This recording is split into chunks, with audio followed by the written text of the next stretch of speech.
Este video es presentado por Historia Maníacos.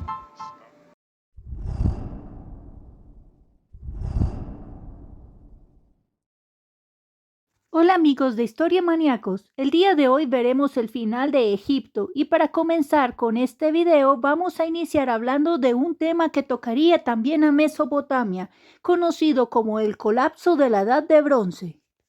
Se le llama el colapso de la Edad de Bronce debido a que este material comenzaría a dejar de ser la tecnología del momento para pasar transitoriamente hacia el hierro.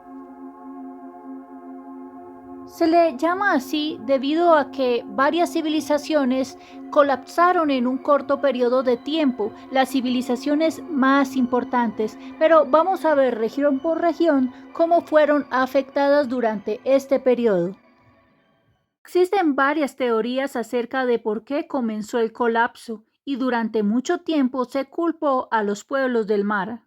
Pero nuevos hallazgos nos demuestran que también estuvieron involucradas pestes, guerras y catástrofes. Lo cierto es que pudo haber sido todo esto acompañado de un mundo que estaba en una especie de protoglobalización que había puesto a los países en competencia. El mundo estaba dividido de la siguiente manera: la civilización minoica y micénica para los griegos, en Canaán, Ugarit, Egipto. En Mesopotamia estaba una floreciente Asiria y los hititas. Vamos a empezar entonces con el panorama de Egipto y Mesopotamia.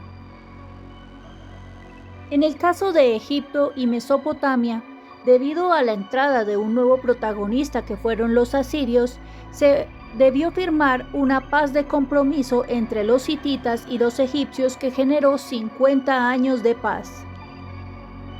Esto se daría durante el gobierno de Ramsés II.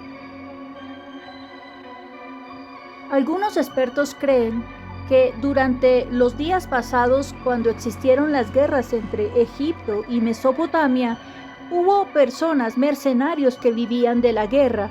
Estos mercenarios eran de diferentes etnias. Ahora estarían en desocupación. Estos serían el origen de los piratas. Sin embargo, creo y hemos visto durante los días de Ramsés II, ya había un síntoma de esto con los llamados piratas Chardana. Un primer síntoma de que estos mercenarios ya se estaban armando desde los días de Ramsés. Durante los días de paz hubo un buen intercambio comercial entre Mesopotamia, Egipto y las civilizaciones del Egeo. Destacó muy particularmente en Canaán, Ugarit, una ciudad con gran prosperidad. Sin embargo, en Mesopotamia, Asiria y los hititas estaban en continua disputa. Esto generó que los asirios hicieran un embargo del cobre y no permitieran que llegara hasta los hititas. Esto provocaría al mismo tiempo que los hititas tuvieran que atacar a la isla de Chipre. En Anatolia, la tierra de los hititas, habían buenos suministros de estaño. Sin embargo, era necesario el cobre para hacer el valioso material del bronce. Por este motivo, al no permitirse el paso del cobre, fue necesario para los hititas hacerse con el cobre de la isla de Chipre. Como una retaliación en contra de Asiria, los hititas también harían un embargo del paso del comercio del Egeo hacia Asiria. Esto generaría también una cierta desocupación en las tierras del Egeo. Este embargo hacia las mercancías que llegaban del Egeo hacia Mesopotamia fue apoyado por los egipcios. Es aquí cuando comienzan las primeras invasiones de los pueblos del mar. Los hititas fueron invadidos por estos en repetidas ocasiones y en Egipto, en las costas libias, fueron invadidos también, y en esos momentos quien estaba a la cabeza era el faraón Merentab, hijo de Ramsés II. Cuando Merentab llega al poder, este ya tiene 50 años de edad. Era el hijo 13º, ya que Ramsés sobrevivió a muchos de sus hijos. Este era entonces el panorama inicial durante los días de los hititas, los egipcios y el nacimiento de la civilización asiria que se iría haciendo con Babilonia y aumentaría su importancia. La zona en la que estaban ubicadas estas ciudades eran de alta actividad sísmica, mucho movimiento en la zona de las placas tectónicas. Esta actividad sísmica es lo que comenzaría realmente el colapso de la Edad del Bronce. Cuando las catástrofes iniciaron, gran parte de la población tuvo que emigrar hacia el continente debido a que todas las personas que se hallaban en las costas estaban en riesgo. Esta no fue la única razón, por supuesto. También estaban los ataques de los piratas llamados los pueblos del mar. Estos venían de diferentes etnias. No había una etnia específica. Sabemos por los egipcios que gran parte de estos serían los llamados en el futuro filisteos que se ubicarían en Palestina. También había hititas entre ellos. Algunos se creen que podrían haber venido de lugares tan lejanos como Sicilia, otros incluso de las islas. Algunos incluso también eran libios, pero en su gran mayoría eran griegos. Esta actividad sísmica no se desarrollaría de una manera rápida. Esto sería durante varias décadas, en el transcurso aproximadamente de 60 años, y coincide con las caídas de estas grandes ciudades. También coincide con la época de cambios climáticos. Los hititas fueron muy especialmente afectados con una sequía de 3 años. Esta sequía sería el verdadero final de su civilización, ya que acompañado con los ataques de los pueblos del mar, las personas a la final terminarían yéndose de su civilización y el pueblo se fragmentaría. Durante los primeros ataques de los pueblos del mar, los hititas suplicaron ayuda a Egipto y Merentab les mandó trigo. Sin embargo, esto no sería para siempre. Tarde o temprano, esto terminaría por agotar todas las reservas de los hititas. Con la migración en masa, la caída de los hititas, hubieron más civilizaciones que también se vieron afectadas. Ugarit en Canaán fue una de ellas. Además, también otros pueblos se levantaron. Además de los filisteos que se hicieron con Palestina, también estaban los israelitas, un pueblo con el que tuvo que luchar Merentab. Sabemos que a la final los israelitas se harían con Canaán. A Merentab lo sucede su hijo Seti II, pero su poder es usurpado por Amenmeses, quien es probablemente o un hermano o es precisamente un hijo del mismísimo Seti II. Para los días de Seti II, los hititas ya habían desaparecido como civilización. Ahora Asiria estaba a la cabeza de Mesopotamia.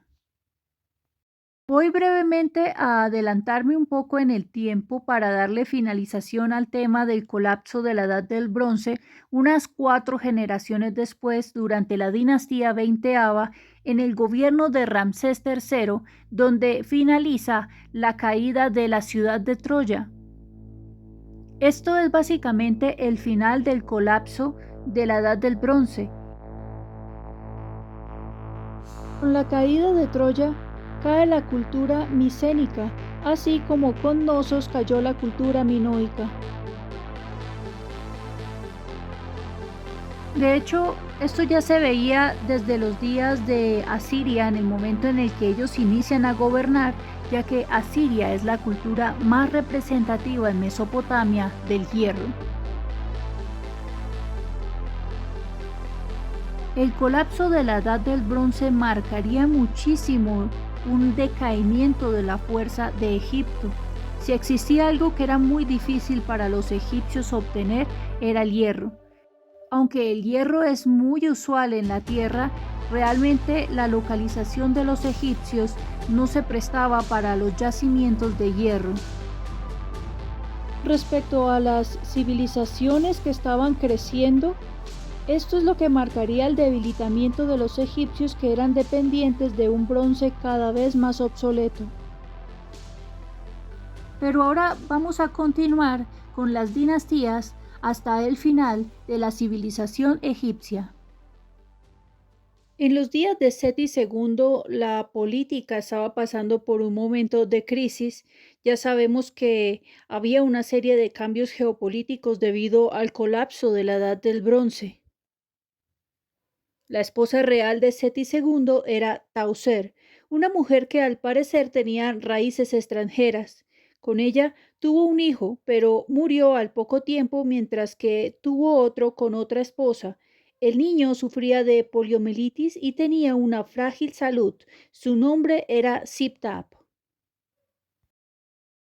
En los días de Seti había un hombre con mucha influencia, un escriba real de origen sirio. Era un hombre del común llamado Bey. Cuando Seti II murió, su hijo Siptap le hereda con la ayuda de Bey, que sube al nivel de canciller. También Tauser, la esposa de Seti II, pasa a ser el poder detrás del niño en vez de la madre del niño.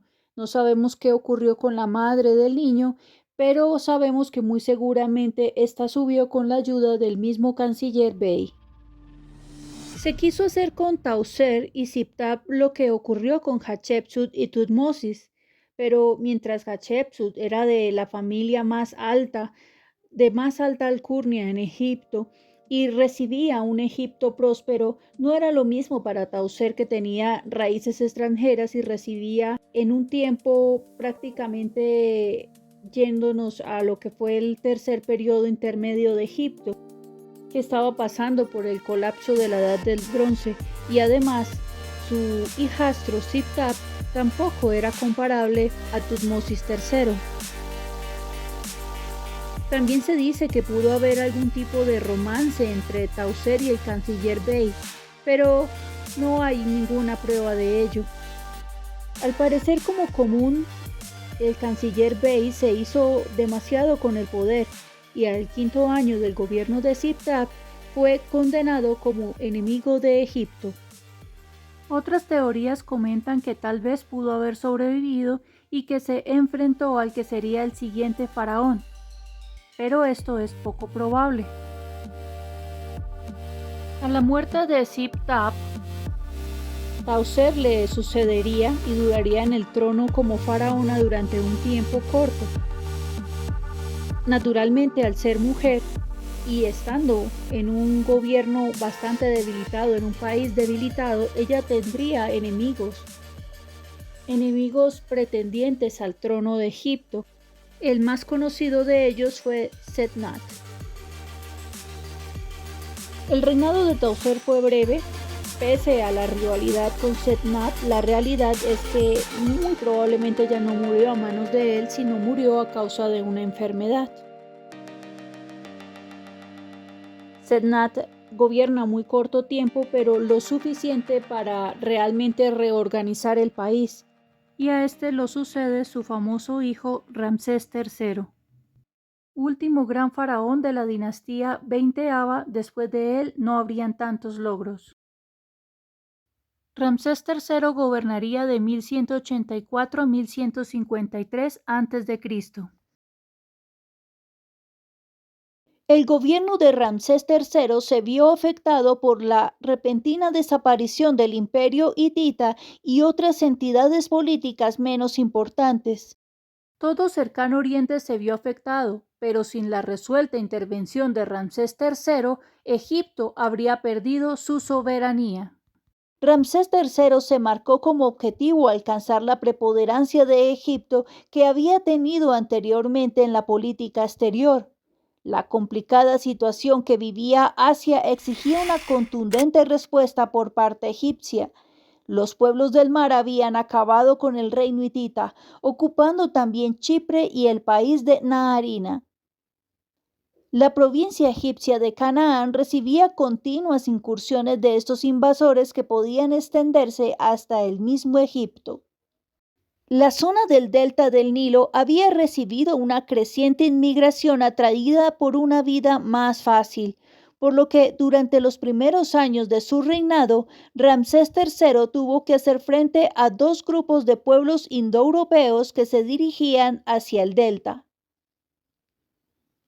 Una de las grandes ventajas que tenía el pueblo egipcio era su buena comunicación con las naciones con las que comerciaba. Estos además contaban con espías que los mantenían informados. Así que Ramsés sabía que los pueblos del mar se dirigían a costas libias. De alguna forma también, debido a que Egipto había tenido negocios ya con los mercenarios que solían ser los que conformaron a los pueblos del mar, ellos sabían que realmente el fuerte de estos pueblos del mar estaba cuando llegaban a las costas, no en mar. Por lo tanto, Ramsés alistó una flota. No es que los egipcios tuvieran una flota increíble y que tuvieran una gran armada naval, de hecho eran realmente pésimos soldados en mar, pero impidieron que llegaran exactamente a las costas. La visión de esta flota sería más como barcos estancados cerca de las costas de Libia, sin movimiento, sencillamente tratando de impedir que los pueblos del mar atracaran. El objetivo se logró. Se impidió que la gran mayoría de ellos pudieran atracar y los pocos que quedaron fueron atacados por la infantería. Y es así como Ramsés III obtuvo la victoria sobre los pueblos del mar. Si Ramsés no hubiera vencido a los pueblos del mar y no hubiera iniciado una conquista nuevamente hacia las zonas de Asia, muy probablemente el destino de Egipto habría sido el mismo de la civilización hitita. Esto le valió el respeto de su pueblo, naturalmente. Y a Ramsés le gustaba la gloria, le gustaba la fama, era un rey lleno de excesos. Este defecto sería el error fatal que pondría fin a su vida. Veremos esto más adelante. Por cada batalla que Ramsés ganaba, por cada batalla que el faraón ganaba, naturalmente esto sería adjudicado a un dios. Y con ello vendrían una serie de ofrendas y regalos al clero, así que una vez más el clero comenzaría a ser una molestia en los días de Ramsés. En ese momento Ramsés tiene todo el poder, pero esa riqueza va a empoderar al clero en las próximas generaciones. Como ya mencioné anteriormente, la humildad no era una característica de la personalidad de Ramsés, y contrario a la tradición, él toma a dos esposas reales, la reina Tella y la reina Ese, ambas con hijos, de la misma edad prácticamente. Aún no se preocupa y subestima a su propia familia y no ve al fuego arder en su propio hogar. El harén era un sitio de política. Muchos se imaginan el harén como un sitio de placer, pero allí están las hijas de las familias más poderosas. Estas están con el faraón, tienen una influencia en él y todas quieren ser la madre del futuro faraón. La reina Tella y la reina Ese no son la excepción y entre las dos hay mucha tensión. La reina Ese tenía al hijo mayor, Ramsés, y Tella tendría al siguiente en la línea de preferencia del faraón, el príncipe Pentauret. Conforme envejecía Ramsés III, la rivalidad se recrudecía. Se cree que Ramsés prefería a su hijo mayor, Ramsés IV. En su vejez, es probable que la reina Tella comenzase a considerar que el faraón era un obstáculo para su hijo, el príncipe Pentauret. Y todavía Ramsés sigue sin aclarar la línea sucesoria. Él solo se está buscando problemas y sus esposas están en guerra. Un terrible tiempo de sequía que daña todas las cosechas llega y el hambre se extiende por Egipto. El pueblo entra en la primera huelga registrada en la historia. Era impensable en la época, pero el solo hecho de que se registrara dice mucho de lo débil que se había vuelto el gobierno de Ramsés III. Ramsés había envejecido, sufría del corazón, tenía muchas dolencias, y si toda su vida había preferido evitar confrontaciones, esta no era la excepción. El rey evitó confrontar a su propio pueblo. Se vio como un rey débil y un rey vano, al que solamente le preocupaba ahora tener placeres y embriagarse. Ingredientes perfectos para que se cosechara una conspiración en el harén. La reina Tella había hecho muchos aliados, personal del servicio, otros miembros del harén, políticos. Las familias de estos estaban muriendo de hambre y al faraón solamente le preocupaba él mismo. En el papiro de Pentauret se registra una conspiración del harén en la que tal vez pudo haber muerto el faraón. Casi todas las pruebas, aunque no se diga de manera explícita, apuntan a que Ramsés III murió en su propio harén. Nadie sabe quién le cortó el cuello al faraón. Ciertamente fue de esto de lo que murió. Los implicados fueron descubiertos. Un general es descubierto robando los textos mágicos del templo. Al parecer en estos textos estaban los implicados, incluyendo a la reina Tella y el príncipe Pentauret. Para concluir la narración de los hechos acontecidos, al parecer es el príncipe Ramsés IV quien descubre el complot. Algunos son quemados, a otros se les permitió suicidarse. Al príncipe Pentauret se le juzgó por aparte. Esta momia que ustedes ven aquí, la momia que grita, es el príncipe Pentauret, al que se le permitió suicidarse, ya que los jueces tenían miedo de ofender a los dioses. No sabemos qué pasó con la reina Tella, no se ha encontrado el cuerpo hasta el día de hoy, pero muy seguramente quedó a merced de sus enemigos, la reina S y el príncipe Ramsés IV. A la muerte de Ramsés III le sigue su hijo Ramsés IV. Sin embargo, Ramsés IV solamente gobernaría unos 6 años y su gobierno pasó a la historia sin ninguna digna mención. A su muerte le sucede su hijo Ramsés V, que solamente va a gobernar durante 4 años y termina siendo otro hermano el que tomaría el poder, Ramsés VI. En lo sucesivo de estos 3 cortísimos gobiernos, se destaca porque hay un crecimiento desmedido del clero de Amón, tanto que ahora las propiedades, las tierras y la economía son prácticamente controladas por este, muchas veces por encima de la familia real.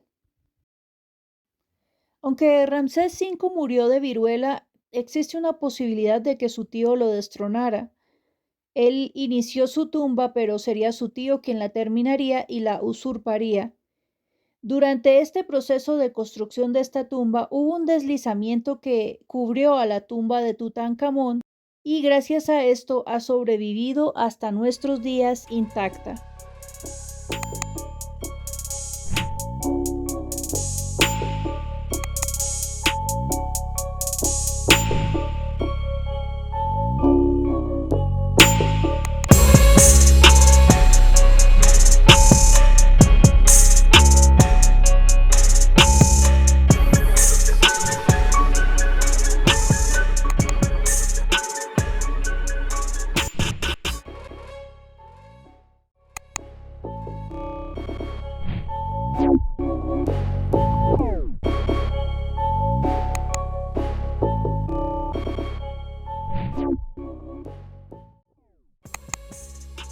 Ramsés IV gobernó de 1153 a.C.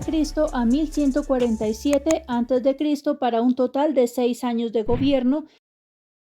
A este lo sucederían primero su hijo Ramsés V, que gobernaría del 1147 a 1143 a.C., 4 años de gobierno, y más adelante su hermano Ramsés VI, que gobernaría del 1143 al 1136 a.C., para un total de 7 años de gobierno.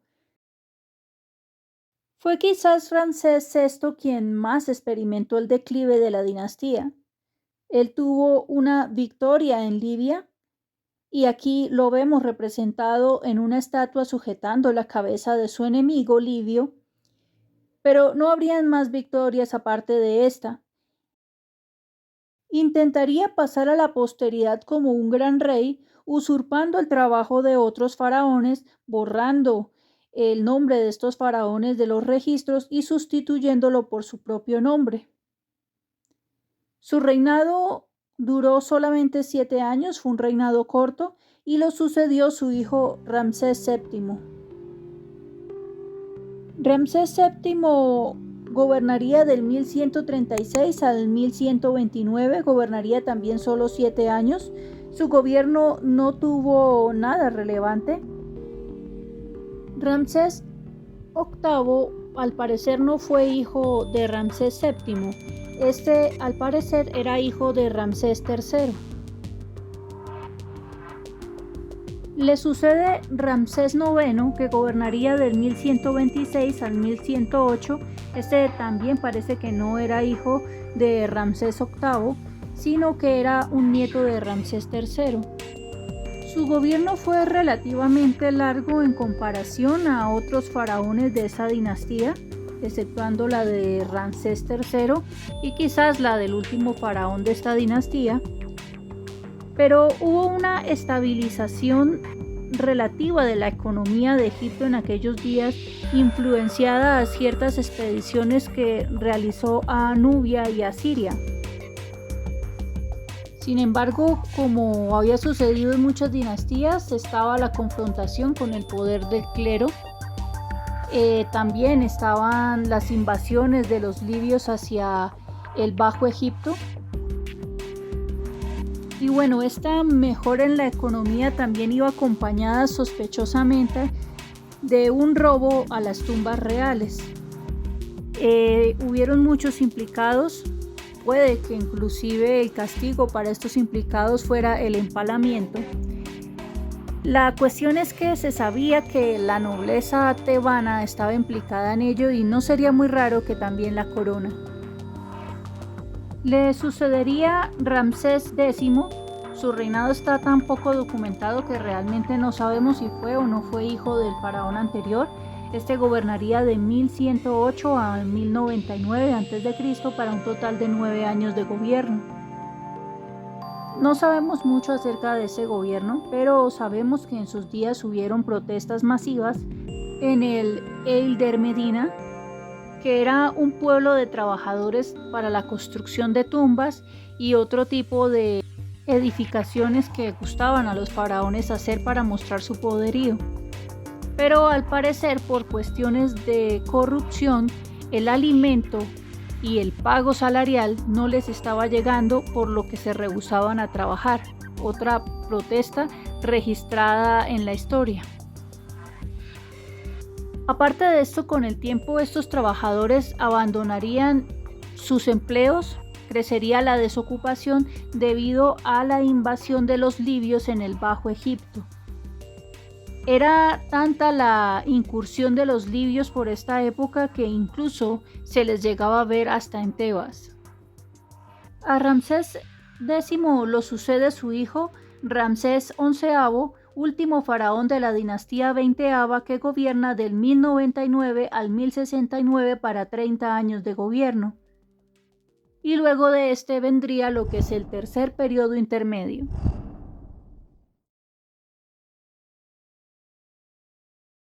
Durante su gobierno, el clero llegaría al máximo poder jerárquico y establecería su propia dinastía, gobernando al tiempo que el faraón. Este faraón murió en circunstancias desconocidas.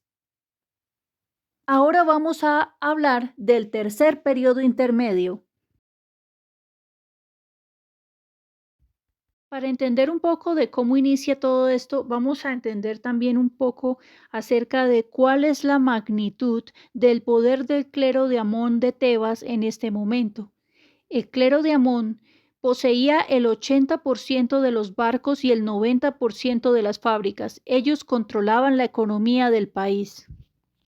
En cuanto a Ramsés X, su gobierno se caracterizó por una disgregación del Estado egipcio. El conflicto civil ya era evidente al principio de su gobierno, cuando el sumo sacerdote de Amón, Amenhotep, tuvo que ser destituido a cargo de las tropas de Panegesi, virrey de Nubia. Era bastante evidente la debilidad del faraón si tuvo que solicitar ayuda al virrey de Nubia. Los robos de tumbas eran evidentes en todas partes y grandes fortunas de Egipto disminuyeron, así como también su preponderancia sobre los territorios asiáticos. Surgieron dos figuras importantes durante el gobierno de Ramsés XI, Herihor y Esméndes. Vamos a entender quién es cada uno de estos personajes.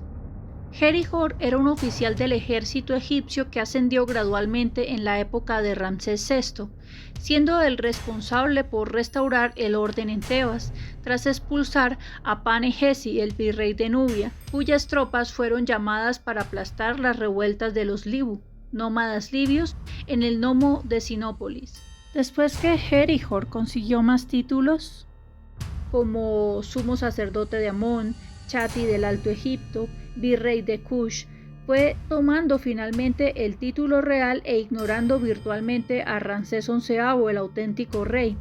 Es probable que Panegesi, al darse cuenta de que estaba resolviéndole básicamente los problemas a Ramsés, decidiera que él mismo debía tener el derecho a ser más faraón que él. Esta era una muestra de la debilidad de Ramsés XI.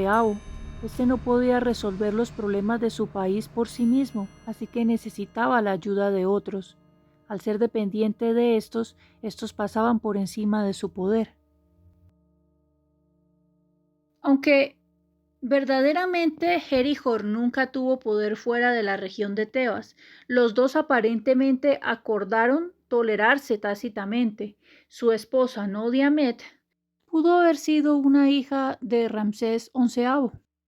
Esta aparente división tuvo como resultado dos gobernantes de Egipto, uno en Tebas y otro en Tanis. Pero en la práctica eran dos linajes de la misma familia cuyos lazos eran variados entre ellos. Esta división de dos dinastías es artificial. De hecho, el bisnieto de Herihor, Susenes I, fue coronado faraón en Tanis. Esta división no terminó completamente hasta que el país fue unificado por un rey libio, Sheshonq I, en el 945, pero ya vamos a ir más adelante con respecto a este rey. Como la situación caótica continuaba antes del año 19 del reinado de Ramsés, Herihor utilizó al ejército egipcio para restaurar el orden y llegó a ser el nuevo sumo sacerdote de Amón. Ramsés XI, en el 19 año del reinado, estableció un triunvirato, con Herihor, que gobernaba Tebas y el Alto Egipto, y con Esméndes, que controlaba el Bajo Egipto. Mientras que Ramsés XI o XI tendría su poder en Tanis. Herihor acumuló poder y títulos a costa de Panegesi, el virrey de Nubia, a quien él había expulsado de Tebas. Esta rivalidad originó la guerra civil. En Tebas, Herihor usurpó el poder sin deponer a Ramsés, simplemente ignorando la autoridad del rey. Herihor murió alrededor del sexto año de Humsut, la era del Renacimiento, año 24º de Ramsés XI, y le sucedió como sumo sacerdote Pian, un hijo político. Pian Emprendió al menos una campaña en Nubia para arrebatar el control de esta región rica en oro de manos de Panegesi, pero sus esfuerzos fueron finalmente inútiles y Nubia se desligó permanentemente del dominio egipcio. Este acontecimiento agravó los infortunios de Egipto, porque ahora había perdido el control de todas sus posesiones imperiales y le fue vedado el acceso al suministro de oro de Nubia. A la muerte de Pianch, hijo de Herihor, le sucede su hijo Pinediem, que sería el padre del futuro Susenes I. En cuanto al entierro de Ramsés XI, ordenó preparar su tumba en el Valle de los Reyes, es la tumba KB4, pero nunca fue acabada y fue enterrado lejos de Tebas, posiblemente cerca de Menfis. Esméndes I heredó el trono apoyándose en la convención egipcia de que aquel que presidía el enterramiento del rey le sucedería en el trono. Puesto que Esméndes presidió el entierro de Ramsés XI, podría adjudicarse formalmente la corona de Egipto e inaugurar la dinastía 21 en su ciudad natal, Tanis, aunque no controlara el Medio y Alto Egipto, que estaban en poder de los sumos sacerdotes de Amón tebanos.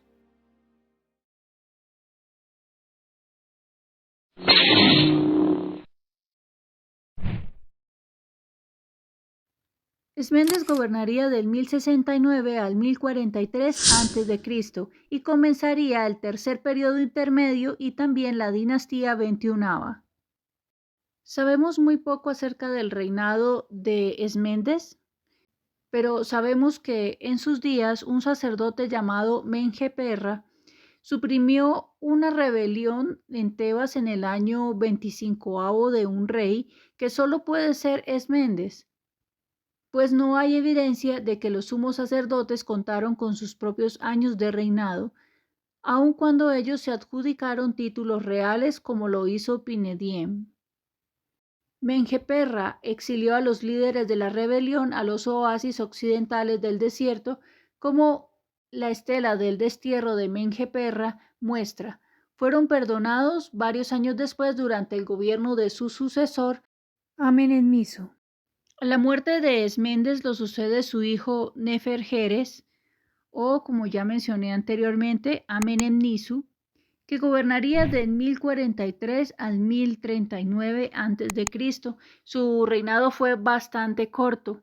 Este es probablemente un hijo de Esméndes.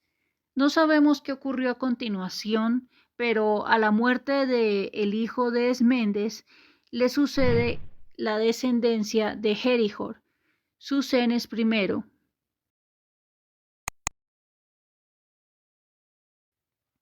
Con esto de alguna manera también se unifican las cronologías con la dinastía 20ª, porque Herihor se casa con una de las hijas de Ramsés XI y el hijo de Herihor, Pinediem I, también se casa con una de las hijas de Ramsés XI, es decir, su tía Genunmire, y con ella tienen a Susenes I, que es con quien se unifican estas descendencias.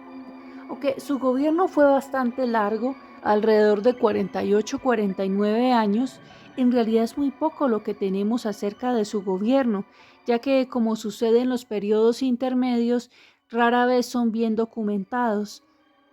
Sabemos que hubo una revuelta libia que Susenes confrontó, y debido a esto él trajo muchos esclavos libios que incluso incorporó en su gobierno, y esto desencadenaría un inconveniente en la siguiente dinastía. La siguiente dinastía sería la dinastía libia.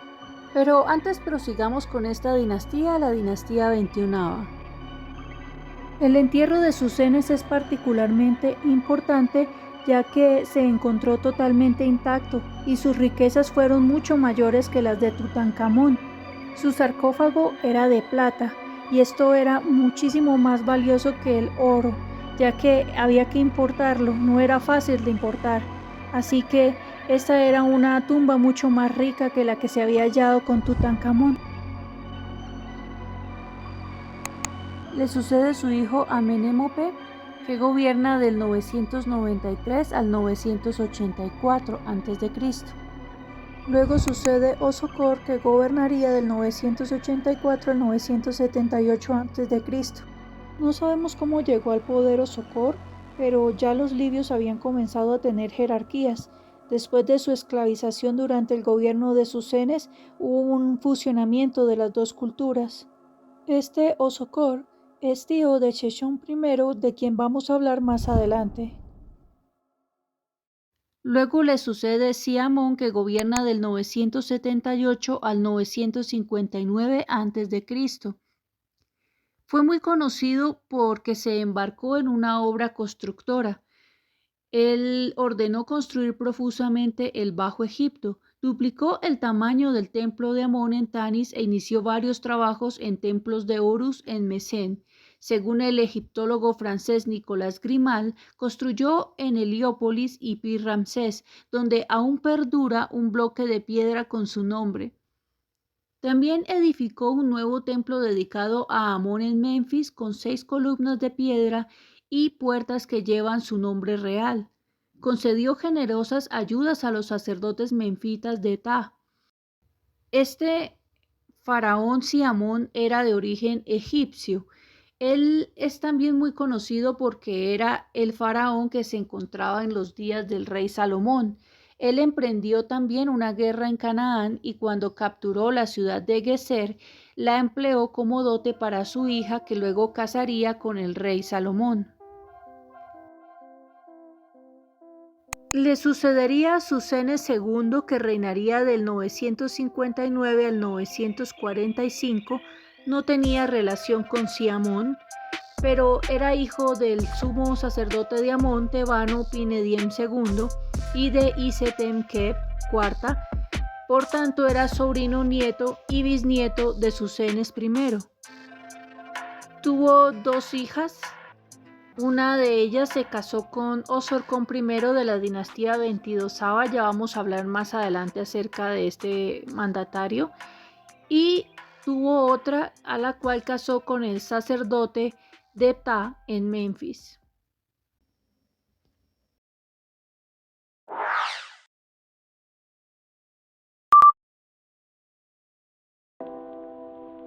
A la muerte de este le sucede Sheshonq I.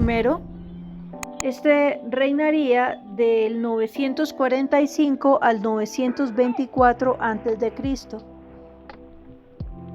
Bajo la dinastía 21ª, los Mashawash o libios bereberes, que controlaban las fuerzas armadas del reino, se habían asentado en el delta del Nilo, en torno a Bubastis, hacia el año 1000 a.C. y paulatinamente habrían extendido sus territorios hasta el Fayum. Sus jefes se convierten en sacerdotes y líderes poderosos y el hijo de uno de ellos, Sheshonq I, se casa con la hija del faraón, Susenes II de Tanis, y toma el poder a la muerte de su suegro y se impone como faraón, fundando la dinastía 22ª, tomando el poder hacia el 945 a.C. Sheshonq I nombró a Nimrod I, uno de sus hijos, rey de Heraclópolis, para que controlase el Egipto Medio.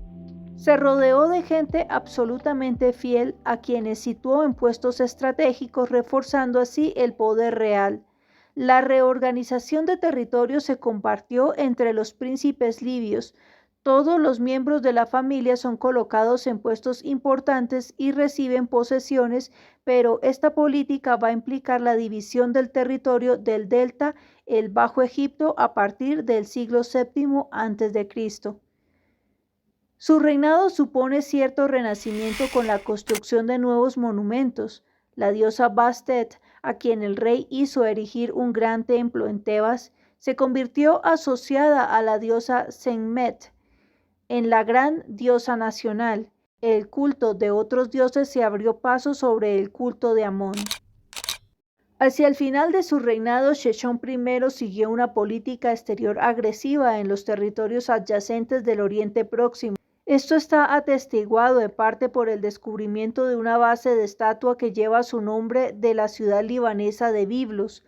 parte de una estela monumental de Megiddo que lleva su nombre y una lista de ciudades en la región cananea. Algunas de estas ciudades conquistadas incluían ciertas fortalezas antiguas israelitas como Megiddo, Taanash y Siquem.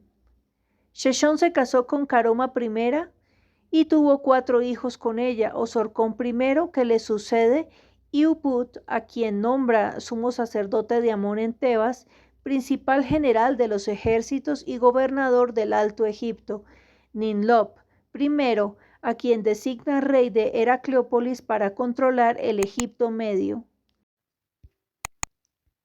Le sucede Osorcón I, que gobierna del 925 al 890 a.C. Este es hijo de Sheshón I y de la esposa real, Caroma. Este le sucede probablemente 2 o 3 años después de que Sheshón I muere, después de sus victoriosas campañas contra los reinos de Israel y Judá.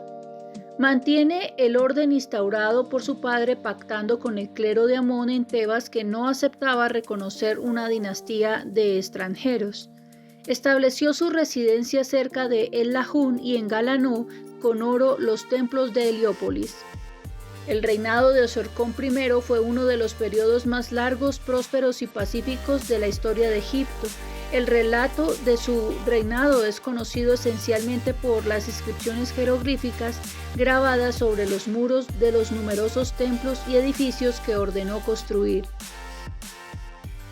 Se casó con Maatkara, la hija de Susenes II, y después con Tashet-Jonsu. Tiene 4 hijos, Lulot y Esmendes III, ambos con el cargo de sumo sacerdote de Amón en Tebas; Sheshón II, que fue asociado al trono como corregente, pero al morir unos meses antes que su padre, le sucede Taquelot I. Taquelot I gobernaría del 889 al 874 a.C. Fue hijo de Osorcón I y Tashet-Jonsu. Se casó con Capes y tuvo un hijo, el futuro Osorcón II. Su hermano Lulot, sumo sacerdote de Amón en Tebas, reivindicó el trono, aunque su pretensión no tendría éxito debido a la presencia de una guarnición cercana a Heracleópolis. Pero la unidad del país y la situación política se vio alterada. Es un rey poco documentado, del que se sabe muy poco y no dejó monumento alguno. Taquelot fue enterrado en el Panteón Real de Tanis.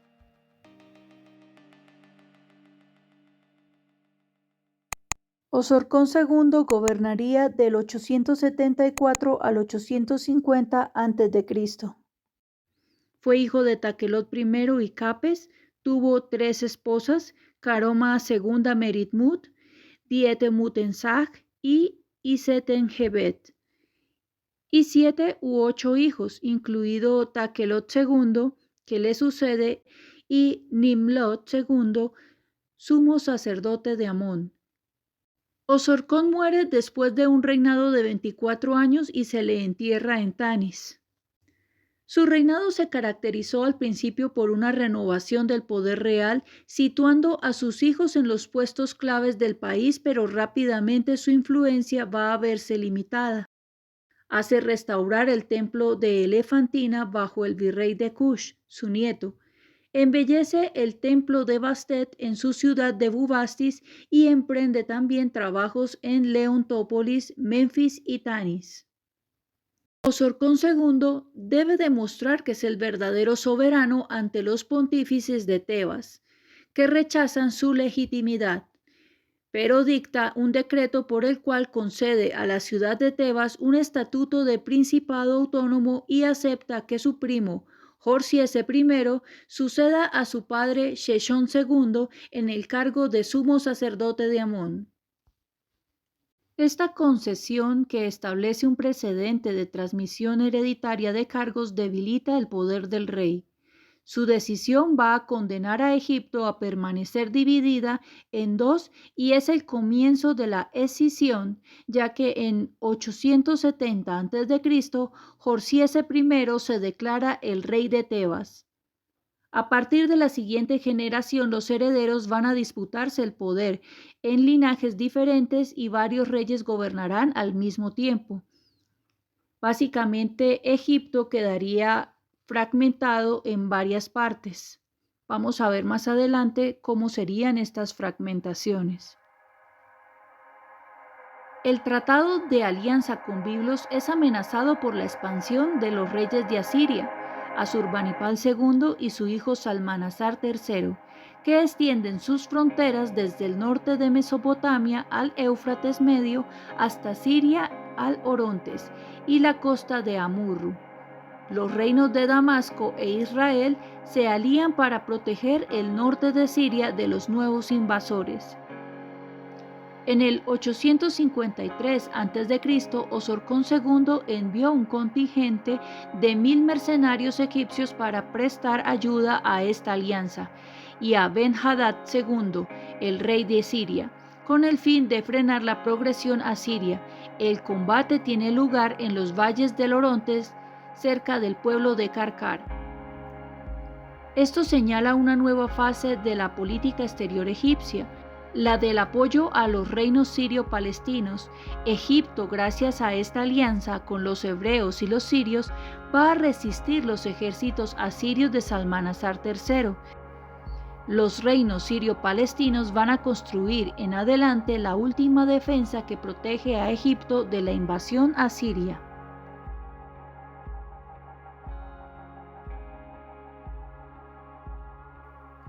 Orsiese gobernaría del 870 al 860 a.C. Hay una confusión acerca de este Orsiese, siendo confundido con el sumo sacerdote de Amón, Orsiese, pero en realidad no es el mismo. Hubo un Orsiese que se declaró independiente de Osorcón II y se declaró a sí mismo faraón en Tebas. Eran dos dinastías que estaban rigiendo en el mismo momento. Orsiese pudo haber llegado a ser rey de Tebas antes del cuarto año de Osorcón II y ciertamente gobernó Tebas durante la primera década del reinado de Osorcón II, como comenta Kitchen. Sin embargo, no hay mucha información acerca del reinado de Orsiese. A este lo va a suceder Takelot II. Takelot II gobernaría del 850 al 825 a.C. Este es hijo de Osorcón II. Dirige el país desde Tanis, hereda el trono y comparte el poder con su hermanastro Ninlop II, sumo sacerdote de Amón, rey de Tebas y Heracleópolis. Aunque el poder de Ninlop II se extendía más allá de estas ciudades y fue aumentando con la ayuda de sus hijos y aliados. Takelot II se casa con Karoma III Meritmut, la hija de su hermano. De esta manera zanjan un poco esta rencilla. La muerte de Ninlop II hacia el 845 a.C., sin embargo, causa una lucha por el poder en Tebas. Takelot II plantea dejar a su propio hijo Osorcón el cargo de sumo sacerdote de Amón, y esto origina el estallido de una guerra civil que señala el principio de la desintegración de la monarquía de origen libio.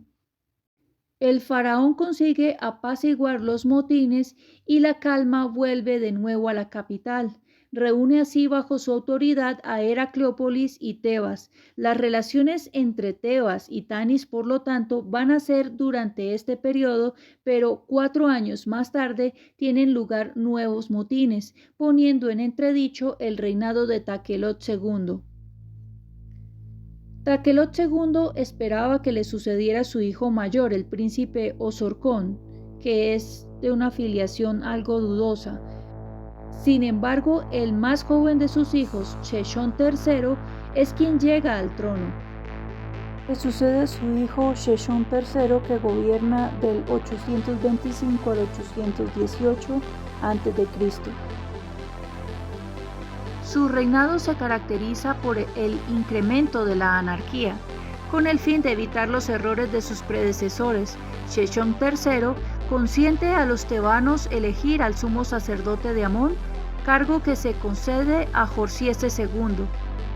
Los tebanos le acusan de usurpar el poder que debía corresponder al príncipe Osorcón, que estaba a cargo del Alto Egipto. Las grandes ciudades del delta pasan a manos de jefes independientes y en el año 8 de su reinado, las ciudades de Egipto quiebran.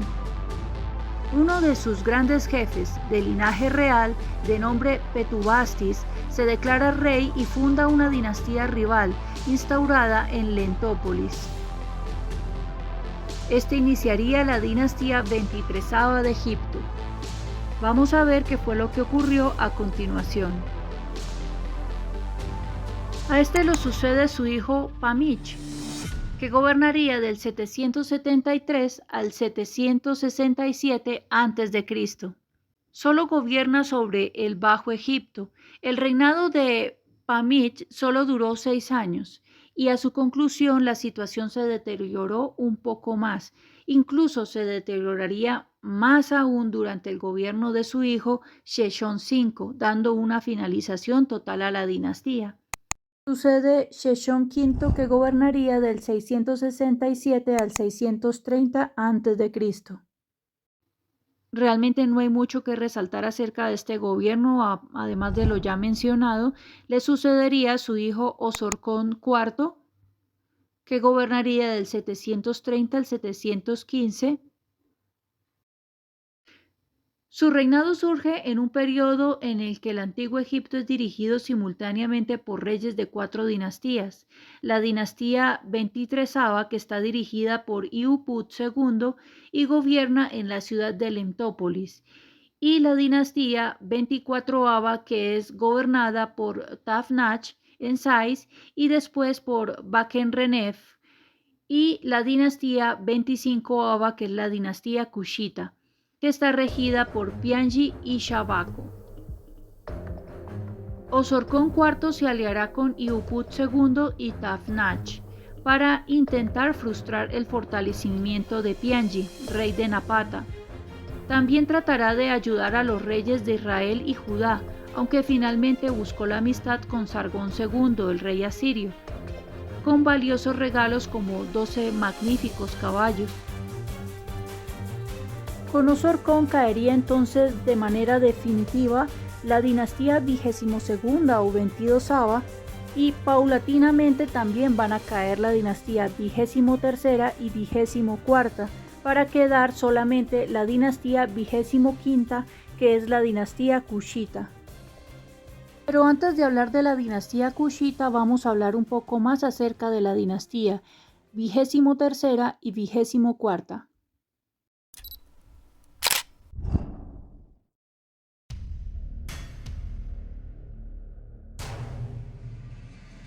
La dinastía 23 o 23 dinastía transcurre entre el año 818 y 715 a.C. Hacen parte del tercer periodo intermedio de Egipto y la inicia Padia Bastet. La dinastía 23 del antiguo Egipto se caracterizó por la llegada al poder de los reyes Mashawash. Ya sabemos que estos son los libios bereberes. Sin embargo, ya había una dinastía libia que la vamos a diferenciar porque esta es la dinastía que está establecida en Tanis y en Tebas. Es la dinastía del Alto Egipto. Esta también es una dinastía libia, pero se establece en Leontópolis, en el delta, también conocida como Taremu, la tierra de los pescadores. En el 747 se constituyeron 3 nuevos reinos con la capital en Heracleópolis Magna, Hermópolis Magna y Licópolis, también conocida como Asiut.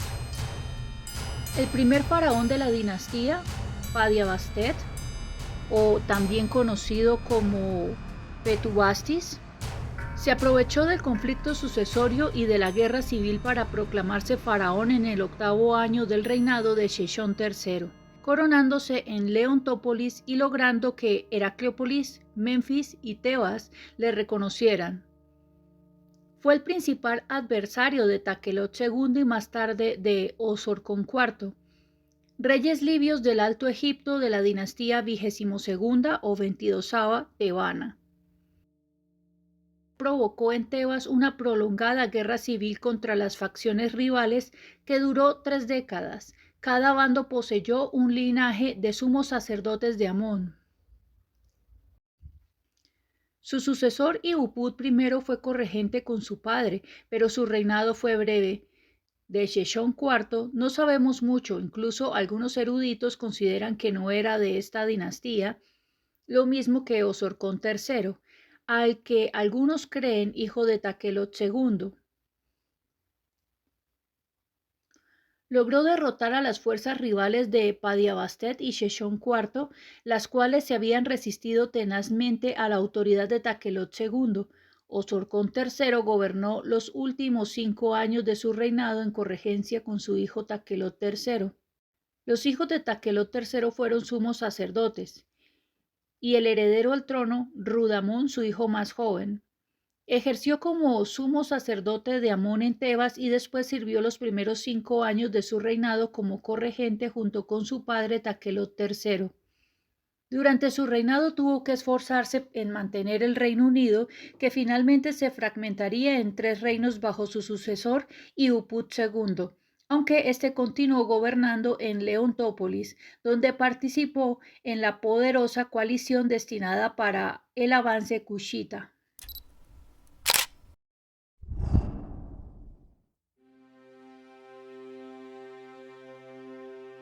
En cuanto a la dinastía 24ª o 24ª dinastía, transcurre en el 727 al 715 a.C., en el tercer periodo intermedio de Egipto. Este solamente tendría 2 gobernantes. La funda Tafnach. También es conocido como Tenactis. Tefnach no era de origen libio, como se pensaba durante mucho tiempo, sino de una familia de sacerdotes de Sais, de origen desconocido. Estableció su capital en Sais, donde fue gobernante entre el 742 al 727 a.C. Este constituye una alianza con otros dirigentes menores de la región del delta del Nilo para conquistar el Medio y el Alto Egipto, que estaban bajo la influencia del rey cushita Pille. Tafnach fue capaz de capturar muchas ciudades de la región del delta, haciéndose considerablemente más poderoso que cualquiera de sus predecesores de las dinastías 22ª y 23ª, antes de tomar el título no real del Gran Jefe del Oeste. Tafnach logró extender su influencia hacia el sur, capturando la ciudad de Menfis y sitiar la ciudad de Heracleópolis, que era ya aliada del rey cushita. Esto causó que se enfrentara con la poderosa oposición de Pille, especialmente después de que Nimlot, el gobernante de Hermópolis, desertara de la influencia de Pille y se aliara con él.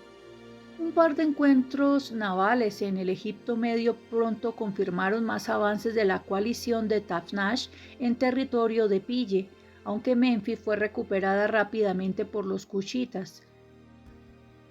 Después de varias campañas, los aliados de Tafnach se rindieron ante Pille y Tafnach se encontró aislado.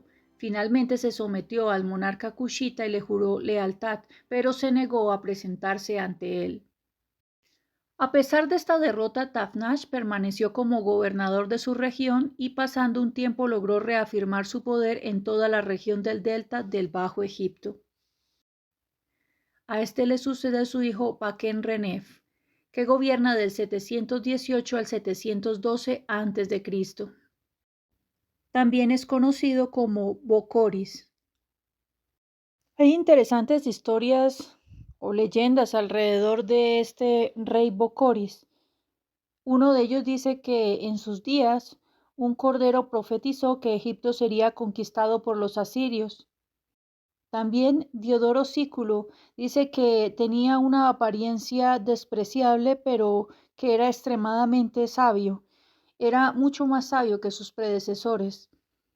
Dice que proporcionó una manera de pagar las deudas cuando no se firmara documento y fue observado hasta los tiempos de Diodoro. Lo cierto es que pese a todas las cosas que se puedan decir de este rey, no tenemos casi ningún registro acerca de Bocoris. Lo que sí sabemos es que Shabaco, el rey cushita, lo depuso al realizar una campaña en el Bajo Egipto. Y con este termina la 24ª dinastía de Egipto.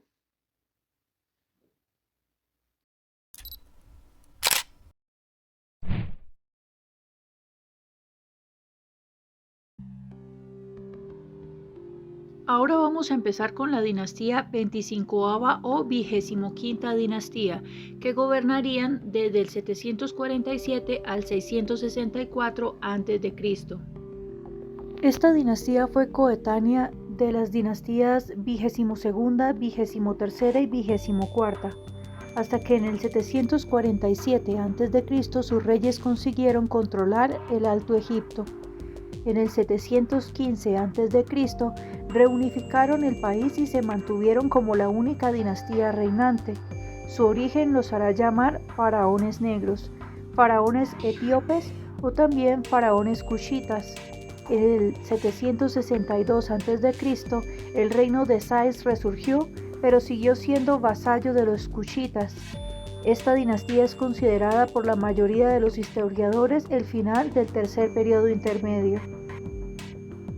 Con respecto a los antecedentes de esta dinastía, Egipto siempre consideró necesario controlar al país de Kush, o como lo conocemos hoy en día, Nubia, tanto para proveerse de materiales como para proteger sus rutas comerciales, y lo incorporó a la corona, convirtiéndolo en virreinato en el siglo XVI a.C.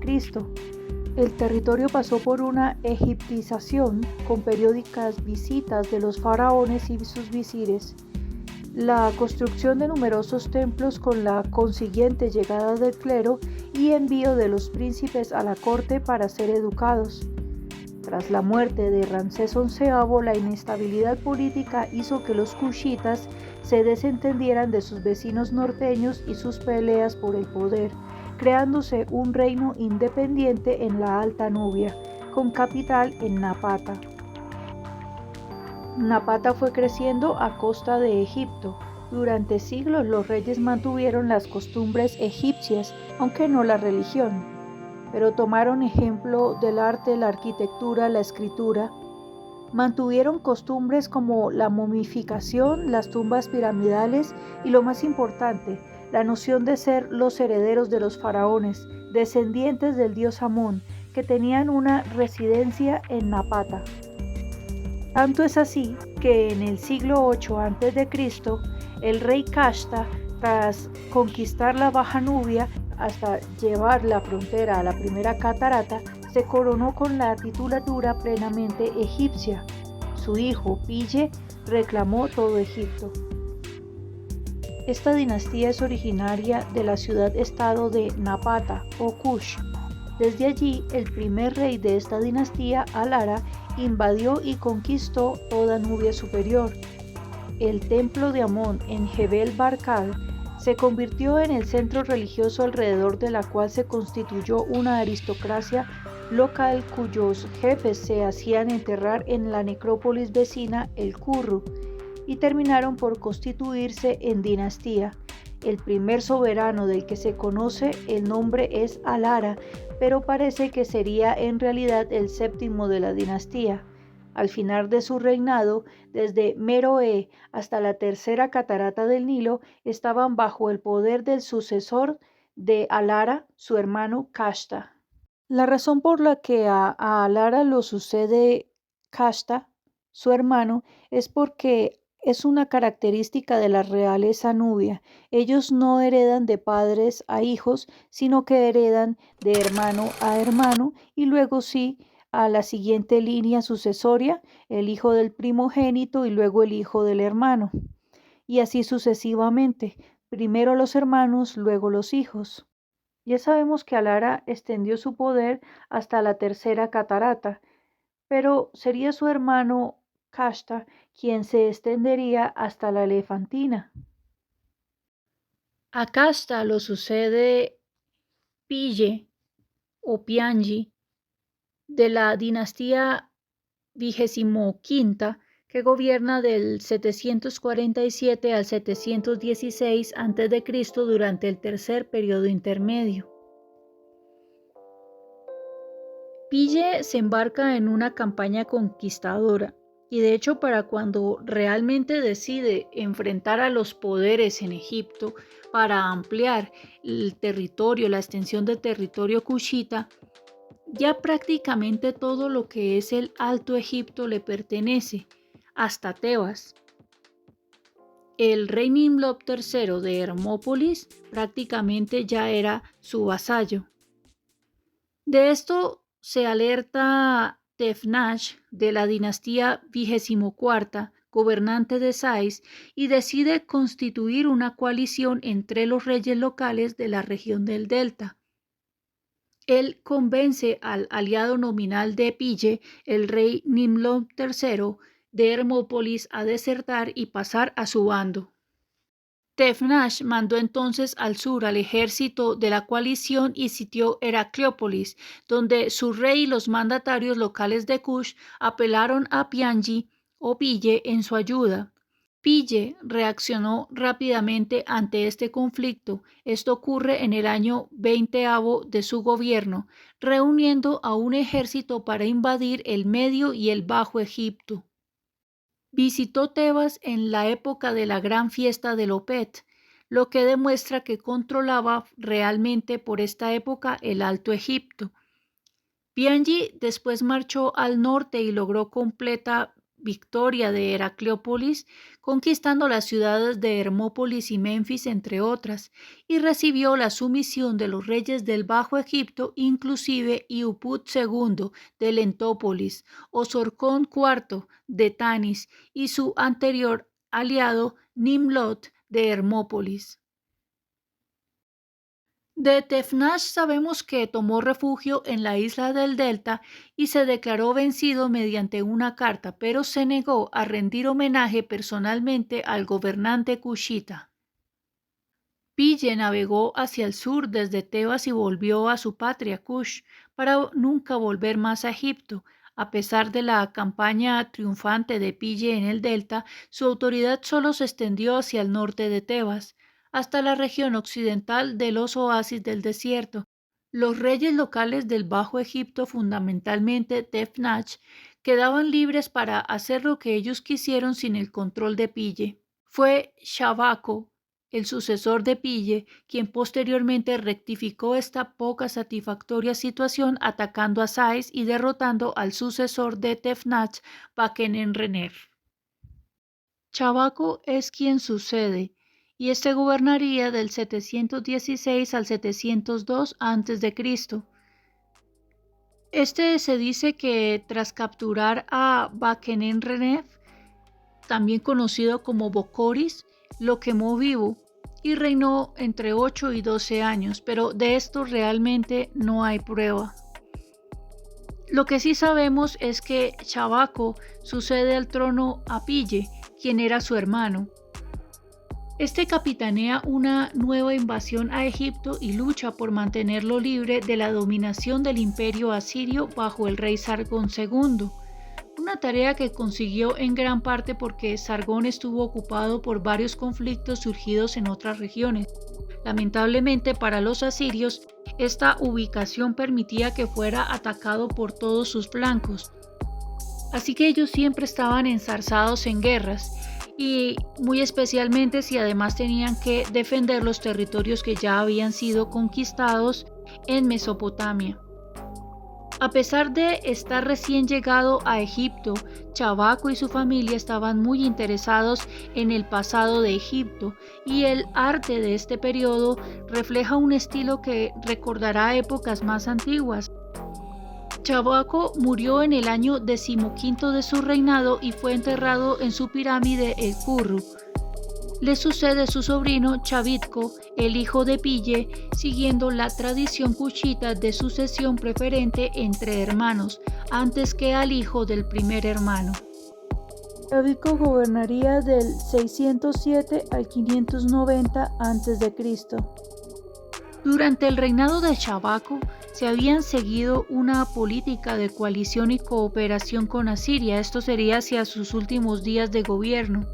Esto apaciguó a los asirios y los contuvo de atacar a Egipto. Sin embargo, Chavitko realizó una política diferente, la resistencia. En la estela de Kawa narra que Chavitko consulta con sus hermanos, incluso a Taharko, para viajar desde Nubia a Tebas. Otra estela registra que cuando Jerusalén fue atacada por los asirios, el rey de Kush marchó contra Senaquerib, rey de Asiria. Chavitko se unió a la resistencia contra Senaquerib y fue enviado un ejército egipcio a Israel, dirigido por el hermano de Chavitko, Taharko. Chavitko muere en el 690 a.C. y como se muestra en la estela de Kawa, le sucede Taharko. Fue enterrado en la necrópolis real El Curro, en Nubia. Taharko gobernaría del 690 al 664 a.C. y era hermano de Chavitko. Fue durante su reinado cuando sus enemigos gobernantes de Asiria invadieron Egipto. Asharhadón dirigió varias campañas contra Taharko que registró en varios monumentos. Su primer ataque en el 677 a.C. se organizó para apaciguar a las tribus árabes próximas al Mar Muerto. En gran parte la razón por la que Asharhadón no logró llegar hasta Egipto es porque no era su objetivo inicial, por lo que básicamente Taharko tuvo una victoria, pero una victoria parcial. Asharhadón invadió Egipto en el año 17 del reinado de Taharko, después de que hubo atajado una rebelión en Ascalón. Taharko derrotó a los asirios en aquella ocasión, pero 3 años después, en el 671 a.C., el rey asirio tomó y saqueó a Menfis. Esta vez iba en serio, iba por Egipto, capturando a numerosos miembros de la familia real. Taharko tuvo que huir al sur y Asharhadón reorganizó la política en el norte, estableciendo a Necao I, nativo de Egipto, como de la dinastía 26 como rey en Sais. Sin embargo, después de salir del país el rey de Asiria, Taharko reorganizó el Bajo Egipto, alentando numerosas rebeliones. Asarhadón murió antes de poder volver a Egipto. La realidad es que en los últimos años Asarhadón estaba realmente sufriendo de salud, una especie de melancolía que no podían explicar sus médicos personales, acompañado con un debilitamiento de su cuerpo que algunas veces incluso era interpretado como locura. Y este sería el motivo de su muerte, siendo su heredero Asurbanipal quien invadió una vez más Egipto. Asurbanipal derrotó a Taharko, quien huyó a Tebas. Taharko murió en Tebas, después de 26 años de reinado, y designó al hijo de Shabako, Tanutamani, como el heredero. Fue enterrado en el Curro. En cuanto a Tanutamani, reinaría del 664 al 656 a.C. Su nombre copto es Tanutamani. Para los asirios fue Tandamani y su nombre en el trono fue Bakara. Para cuando él toma el trono, los invasores asirios ya habían designado a Necao I como rey, abandonando posteriormente Egipto. Entonces, desde Nubia, Tanutamani marchó por el valle del río Nilo y conquistó todo Egipto, incluso Menfis. Necao I, el representante de los asirios, fue asesinado en la campaña de Tanutamani. Como reacción, los asirios regresaron a Egipto, derrotaron al ejército de Tanutamani en el delta y avanzaron por el sur hasta Tebas saqueándola. La ocupación asiria en el 661 a.C. terminó con el control de los reyes nubios sobre Egipto. Aunque la autoridad de Tanutamani fue reconocida todavía hasta el Alto Egipto, hasta el 8º año, en el 656 a.C., el ejército de Psamético I tomó pacíficamente el control de Tebas y unificó todo Egipto bajo su mando finalmente. Después, Tanutamani gobernó únicamente en Nubia y murió en el 653 a.C. y fue enterrado en el cementerio familiar El Curro. Los reyes cuchitas abandonaron Egipto y reinaron en el actual Sudán durante un milenio, primero desde la ciudad de Napata y posteriormente perdieron territorio y comenzaron a reinar desde Meroe, que es básicamente donde todo comenzó. Para concluir lo que fue el tercer periodo intermedio, vamos a hablar un poco acerca de Necao I, quien vendría siendo el fundador de la dinastía XXVI.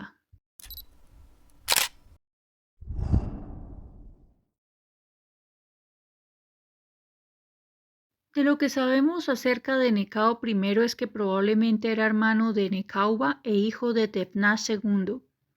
Así que técnicamente este era realmente un rey nativo de Egipto. No es que los asirios hubiesen llegado e inmediatamente lo proclamaran el rey de todo Egipto. Técnicamente él solamente era el rey de la ciudad de Sais. Los asirios se encargaron de colocar como reyes locales que se encargaban de administrar todo el territorio. Habría quizás podido tener un reinado prometedor con el apoyo de los asirios, nunca vamos a poder saberlo, ya que él muere en la campaña contra el ejército nubio. Pero a este lo va a suceder su hijo Samético I. Y con este ya termina lo que es el tercer periodo intermedio y comienza el Imperio Tardío, también conocido como la dinastía Saíta. Samético I gobierna del 664 al 610 y es reconocido como un gran faraón. Este consiguió la independencia respecto al Imperio Asirio. El Imperio Asirio, la verdad es que en este momento estaba muy ocupado, como siempre, librando batallas en Mesopotamia. Así que Samético aprovechó esto para expulsar a los asirios del territorio y conseguir la independencia. Restauró la prosperidad del país en su largo reinado de 54 años y estableció buenas relaciones con los gobernantes helenos, alentando a muchos colonos griegos a establecerse en Egipto y servir como mercenarios en su ejército. Samético destruyó con éxito los últimos vestigios del poder de la dinastía nubia sobre el Alto Egipto bajo Tenutamón, y en este momento Tebas aceptó su autoridad. Después llevó adelante una vigorosa campaña contra los príncipes locales que se oponían a su poder, así que técnicamente también logró reunificar a todo Egipto. Samético I introdujo un trascendente cambio al promover la escritura demótica, más simple que la hierática, añadiéndose nuevos signos. Para esta época, los griegos ya habían desarrollado un magnífico trabajo con la escritura. La habían simplificado a carácter por fonema y solamente contaba con 25 caracteres, muy parecido al tipo de escritura que manejamos hoy en día. La escritura demótica se basaba en este tipo de sistema y simplificó muchísimo las cosas. Hacia el final de su reinado, él participó en la batalla que finalmente causaría la derrota total de los asirios, participando junto con los babilonios y los medos en la caída de Nínive en el año 612 a.C. Sin embargo, él muere en esta campaña. Lo sucede su hijo Necao II, que gobierna del 610 al 595 a.C., y el gobierno de Necao II inicia precisamente con la caída de Asiria. El pensar de Samético no es el mismo pensar de Necao. Yo ya había contado esta historia en los videos de Asiria, pero voy a mostrar este pedazo de la historia para hacer un recorderis de qué fue lo que aconteció. Acorralada Siria, en su desesperación se vio obligada a pedir ayuda a Egipto.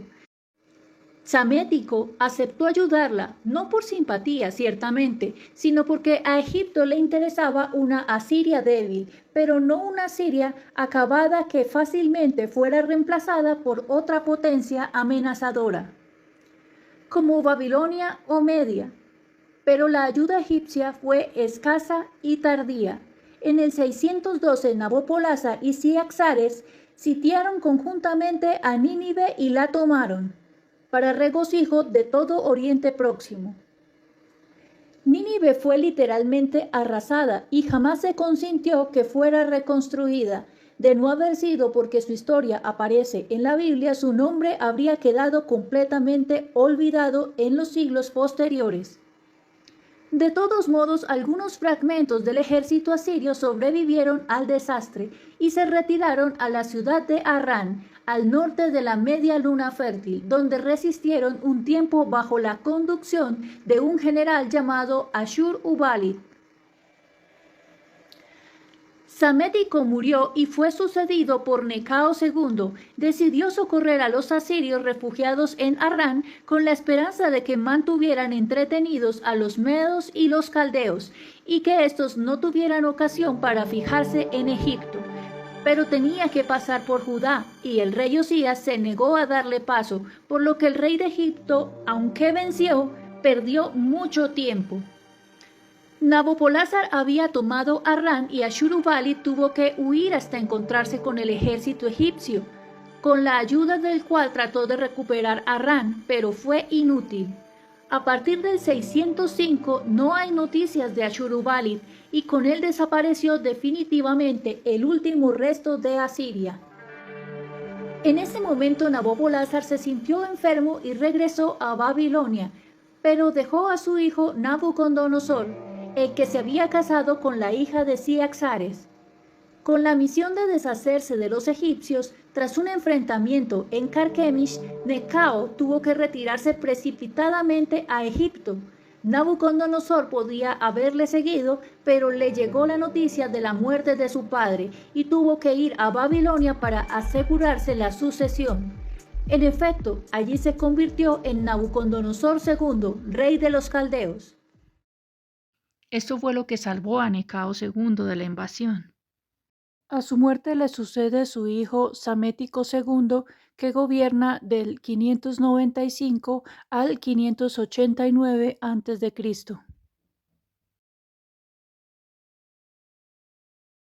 Con respecto a este soberano, se volcó principalmente en la campaña contra Kush, donde reinaban los descendientes de los soberanos de la dinastía XXV. La expedición se produjo en el 592 a.C. partiendo de Elefantina, se internó hasta la tercera catarata del Nilo, luchando contra el rey Antalani, o su hermano y sucesor Aspelta. Después de la victoria de las tropas egipcias integradas principalmente por mercenarios libios, se replegó al norte de la primera catarata. Le sucede su hijo Apries, que gobierna del 589 al 570 a.C. Acerca de Apries, fue un faraón terriblemente impopular, ya sea que si hubiese ganado realmente esa reputación o no. El caso es que el pueblo no lo quería ni su ejército tampoco. El rey de Judá, nombrado por Nabucodonosor, fue Sedecías. Se formó una alianza con Egipto para soltarse del mando babilónico. Apries envía una fuerza a Jerusalén, sin embargo, el apoyo egipcio se retira rápidamente, aparentemente para evitar un enfrentamiento importante con Babilonia. Jerusalén, tras un asedio de 18 meses, fue destruida por los babilonios en el 587 a.C.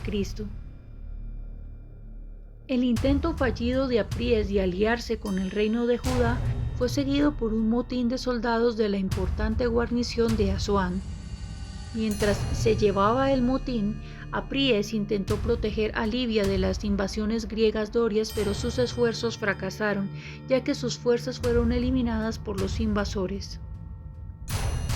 Cuando el ejército derrotado regresó a casa, estalló una guerra civil en el ejército egipcio entre las tropas locales y los mercenarios extranjeros. Los egipcios apoyaron a Amosis II, un general que había dirigido las fuerzas egipcias en una exitosa invasión a Nubia en el 592 a.C. bajo el mando del faraón Samético II, padre de Apries. Amosis rápidamente se declaró faraón en el 570 a.C. y Apries huyó de Egipto y buscó refugio en el extranjero. Cuando Apríes marchó de regreso a Egipto en el 567 a.C., con la ayuda de un ejército babilónico para reclamar el trono de Egipto, probablemente murió en batalla con las fuerzas de Amosis. Sin embargo, hay toda una novela escrita por Heródoto en el que sostiene que Apríes sobrevivió a la batalla y fue capturado, tratado bien por el victorioso Amosis, hasta que el pueblo egipcio exigió justicia contra él, por lo que fue puesto en manos y estrangulado hasta la muerte. Amosis aseguró así su reinado sobre Egipto y fue entonces su gobernante indiscutible. Amosis gobernaría del 570 al 526 a.C. Amosis no era de origen noble. Una rebelión de soldados nativos le encumbró en el poder. Estas tropas, volviendo de una desastrosa expedición en Cirene, sospecharon que habían sido traicionados por el rey Apríes, quien gobernaba del modo más absoluto con el apoyo de mercenarios, y sus compañeros de Egipto se solidarizaron con ellos plenamente. Amosis consiguió calmar la rebelión y liderarlos. Siendo proclamado soberano por rebeldes, Apríes, que entonces solamente podía confiar en sus mercenarios, fue derrotado y apresado en el conflicto que se produjo en Menfis. Fue enterrado en su panteón familiar de Sais. Una inscripción confirma el acontecimiento de la lucha entre las tropas nativas y extranjeras, mostrando que Apríes murió y fue enterrado honorablemente en el año tercero de Amosis. Aunque Amosis fue criticado al principio de su mandato por no ser de ascendencia noble, tuvo el buen sentido de cultivar la amistad del mundo heleno y aliarlos con Egipto como nunca antes ocurrió. Heródoto relata que bajo su prudente administración Egipto alcanzó alto grado de prosperidad. Adornó los templos del Bajo Egipto, primordialmente las espléndidas naos, capillas monolíticas y otros monumentos que todavía perduran. Amosis asignó a los griegos la colonia comercial de Naucratis. A Amosis II lo sucede Psamético III, que reinaría del 526 al 525. Vamos a entender un poco el panorama de la región en los días de Psamético III. Después de que los babilonios, los medas y los persas se unieron para derrocar a los asirios, Babilonia tendría un corto periodo siendo la potencia mundial, pero más adelante los medos se sobrepondrían a Babilonia y más adelante los persas serían los que tomarían el mayor poder. En este momento, cuando Psamético III es el faraón, es Persia quien está gobernando esta zona. Pero lo que es más, en este momento ya hemos entrado de manera definitiva a la edad de hierro. Estos ejércitos tienen solamente armas de hierro, ya no manejan el bronce, pero los egipcios nunca renovaron esta tecnología y en gran parte se debe a que ellos realmente no tenían muy buenas fuentes de hierro. Aunque el joven e inexperto faraón probablemente hizo lo mejor que pudo para defender su país de la invasión, Egipto no era rival para los persas. Después de que el ejército persa, dirigido por el rey Aqueménida de Persia, Cambises II, cruzó el Sinaí y el desierto con la ayuda de los árabes, se luchó una sangrienta batalla cerca del Pelucio, una ciudad en la frontera oriental de Egipto, en el año 525 a.C. Después de su derrota en la batalla del Pelucio, fue traicionado por uno de sus aliados, el mercenario Fanes de Halicarnaso, y tras esto huyó a Menfis. Luego de la caída de Menfis, el sumo sacerdote de Tanis y comandante máximo de la flota naval, Uat-Jorrense, traiciona a Psamético III, pasándose al bando persa. Posteriormente Darío recompensaría a Uat-Jorrense nombrándole médico personal y escuchando sus consejos para reinar sobre el ejército aqueménida. Los persas capturaron la ciudad de Menfis luego de un largo asedio y capturaron a Psamético III poco después. Cambises ordenó la ejecución pública de 2000 de sus principales ciudadanos. entre los cuales supuestamente estaba el hijo del faraón. En la actualidad los historiadores desconfían de los relatos de Heródoto debido a que les fueron narrados por los sacerdotes y otros funcionarios afectados en sus ingresos por la invasión persa. Sin embargo, por el momento lo único que tenemos es la versión de Heródoto. En el libro 3 de las historias, Heródoto cuenta que tras ser derrotado por los persas Cambises, quiso poner a prueba su carácter. Para ello lo ató con cadenas y le hizo presenciar cómo su hija era humillada al ser enviada a buscar agua al Nilo como una sirvienta y posteriormente esclavizada. Su hijo fue igualmente obligado a desfilar encadenado junto a otros 2000 prisioneros de la nobleza a quienes habían colocado un freno en la boca como si fueran reses antes de ser ejecutados. Psamético III, siempre según Heródoto, fue tratado según una costumbre persa que respetaba y utilizaba para sus propios fines imperiales a los hijos de los reyes derrotados. Por ello fue llevado en cadenas junto a Cambises, donde al principio se lo trató bien. Después de un tiempo, Psamético III tramó una rebelión contra Cambises, fue descubierto y se suicidó según Heródoto bebiendo sangre de toro. Con el fin del reinado de Psamético III se cierra un periodo conocido en la historia como el Antiguo Egipto, como Baja Época. Si bien Psamético III no fue el último faraón egipcio, la independencia de Egipto fue breve. La monarquía egipcia, a diferencia de otras asiáticas, no se conformó con el vasallaje del rey persa y junto con las ciudades griegas que libraron las guerras médicas, Egipto fue un constante dolor de cabeza para el imperio persa aqueménida hasta sus últimos días.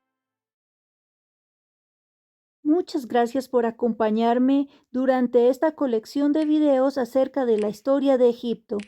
Hemos terminado esta clasificación. En los próximos videos veremos algo acerca de historia de la tecnología y más adelante historia de Babilonia.